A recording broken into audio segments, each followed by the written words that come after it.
Graça e paz.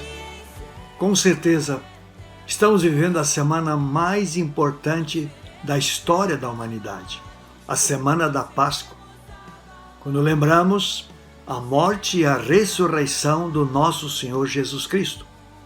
E essa semana começa com a entrada triunfal de Jesus em Jerusalém, conforme relatado em Mateus capítulo 21. Ali Jesus chama os seus discípulos e lhes pede que vão à cidade para encontrar um animal sobre o qual ele pudesse montar na sua entrada na cidade. E os discípulos vão e encontram um jumentinho que eles trazem ao Senhor. Jesus monta sobre ele e começa a sua caminhada rumo a Jerusalém. E no caminho, as multidões vão se aproximando e começam a cercar o Messias na sua trajetória. As Escrituras dizem que um grupo ia à frente, estendendo as suas roupas pelo caminho, para que Jesus passasse sobre essas roupas. Outros cortavam ramos de árvores pelo caminho e também os colocavam no chão, para que Jesus passasse, para que a sua entrada fosse uma entrada majestosa, a entrada do Rei em Jerusalém. E Jesus vai caminhando nessa trajetória, e uma multidão na frente, outra multidão atrás, cheia de regozijo e de alegria, e a multidão cantava: Hosana ao filho de Davi, bendito aquele que vem em nome do Senhor, Hosana nas maiores alturas. Uma grande festa. E a cidade inteira, ela se agitou com aquele evento. Ele impactou a cidade inteira de Jerusalém. Mas aquele evento passou e a semana ela continuou. E durante a semana, aquelas multidões começaram a se relacionar com outras pessoas. Começaram a ouvir opiniões diferentes. Os religiosos, os mestres da lei, os fariseus, os escribas, enfim, as autoridades espirituais de Jerusalém começaram a afirmar que aquele homem que havia entrado em Jerusalém, ele era um impostor, que ele não passava de um mentiroso, que ele estava de fato quebrando as leis do Deus de Israel. E com isso, a opinião daquelas multidões foi sendo influenciada. Tanto é que na sexta-feira pela manhã, aquela multidão agora estava diante das autoridades e estava gritando outra coisa. Estava gritando: crucifica-o, crucifica-o. Quais as lições que nós aprendemos de tudo isso? Em primeiro lugar, que a alma do ser humano é tremendamente influenciável.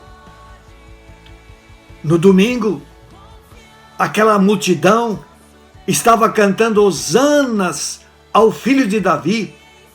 Bendito que vem em nome do Senhor, hosana nas maiores alturas. E poucos dias depois, aquela multidão gritava bem alto: crucifica-o, crucifica-o. Porque a alma do ser humano é tremendamente influenciável. Durante a semana, aqueles homens foram expostos a outras opiniões. Começaram a ouvir coisas diferentes e a sua alma começou a ser influenciada. E finalmente, eles mudaram completamente de convicção e de opinião. E isso, meu querido irmão, minha querida irmã, precisa levar você a pensar. Todos nós temos uma alma, e a nossa alma facilmente é influenciada por circunstâncias e opiniões diferentes. Por isso, uma segunda lição que eu quero compartilhar é a importância de nós nos firmarmos nos princípios da palavra de Deus.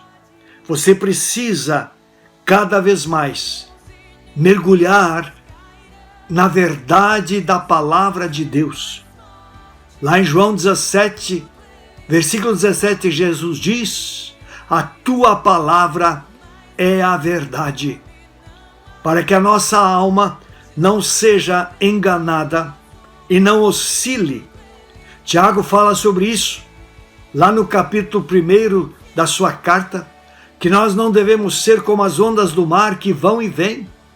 Nós precisamos ser pessoas muito bem convictas da nossa fé, muito bem firmadas nos princípios da palavra de Deus, porque no nosso dia a dia nós vamos ser confrontados por opiniões diferentes, vamos ser confrontados na nossa fé, vamos ouvir muitas coisas que são diferentes daquilo que nós aprendemos.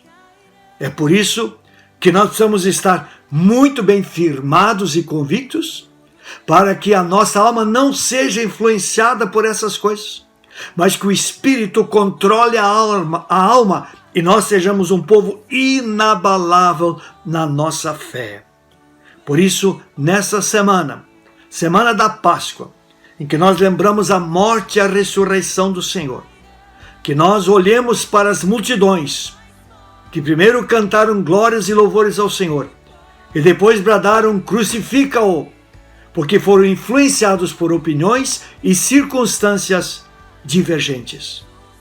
Que você, meu amigo, que você, meu irmão, que você, minha irmã, se volte nesse tempo de uma forma muito mais intensa para o Senhor e a palavra de Deus.